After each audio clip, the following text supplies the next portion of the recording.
at Edison, their aim was for 60% of the focused students of color to be above the 60th percentile on STAR reading and STAR math by the end of the 2019-20 school year, with incremental growth of at least 5 percentile points per month. They were making progress towards their aim as measured by monthly individual student growth data.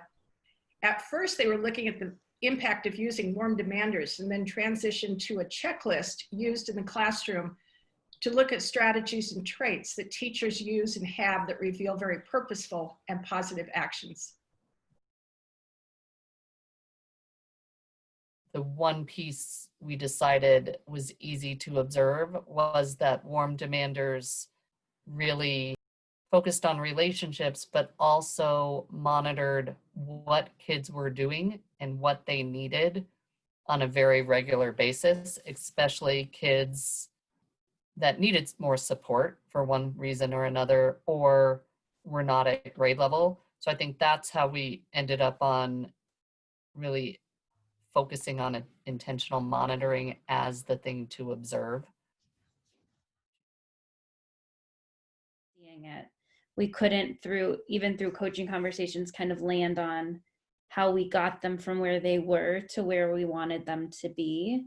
And so that's sort of how we started the checklist, was really looking at, so what are the actions we're seeing? If we really go in and observe the teachers that we see being warm demanders, what are things that we can observe and describe in a way that becomes actionable for other people to try to emulate? And so that's where that checklist came from. So like the larger ILT built it together and kept refining it as we went. So at first it was a little less precise, and then as the lab classrooms would dive in and try to do what the checklist was asking them to do, then they'd come back and say, well, we're really doing this, but this feels really difficult. This doesn't feel purposeful. This is working really well. Like 2 or 3 meetings, I think that we were refining it and making sure it felt concise enough and actionable enough that it wasn't overwhelming. The first time the teachers tried our first checklist, they were like, it's too much. This is too much and we can't do it. And so we had to keep adjusting to make sure it was something that was actually usable and helpful for teachers, and not something that was so much that they'd put it away. Mm-hmm.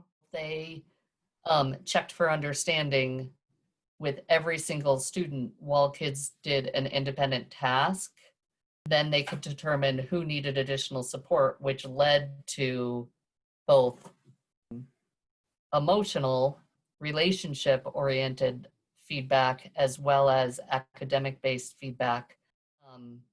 And so I think we narrowed down the when in the teaching cycle was the best time to intentionally monitor, where we started with, this is something you should be doing all day long, every day, with every kid, but especially the kids that are most at risk. And we decreased it to, because teachers just couldn't do it. So our plan was kind of not achievable, I think, initially. And so when we narrowed down to when would this be most effective and with whom, it adjusted how we were tracking data, but also when and how they were intentionally monitoring. We tried to be really intentional about having them support the presentation of it and the professional development that would go along with it. We made sure that teachers knew they could go in and watch them intentionally monitor, but then we also tried to have them, the lab classrooms, be very transparent in sending a reflection to the people who would go in and watch them and say, this is what I thought went well. This is what I know I messed up on, and I'm going to try to do differently next time, so that even when someone was going in to watch, it was made really clear that nobody thought anybody was perfect, and that we're all kind of learning and growing in this together.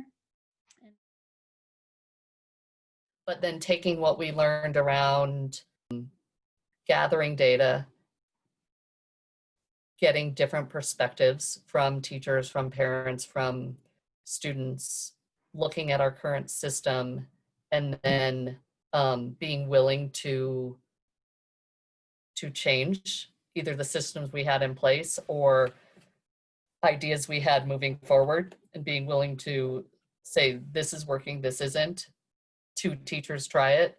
This worked, this didn't. This was overwhelming. 2 teachers try it. I do think the work that we did with the DI process in terms of all year repeating, it's okay to make mistakes, it's okay to go slow, to go fast, please work as a team, please trust each other. We had built those structures and relationships. So it was kind of like what teachers do with their classes, right? Like I think the DI process helped us build a community where when something like this had to happen, teachers trusted us to trust them. Warm demanders have created such strong relationships with kids that they've earned this right to demand high levels of performance from kids, regardless of the kiddo. So because of that intentional monitoring at the right time, and then kind of that next step, teachers, they're looking at academics, but they're also looking at the emotional relationship needs of kids. So there might be kids that just, because they're monitoring them so well, they know where they're at academically, but they're also able to push them because they have that relationship with them. So they're tracking their work, but also their independence as learners and their self-concept and their ability to focus.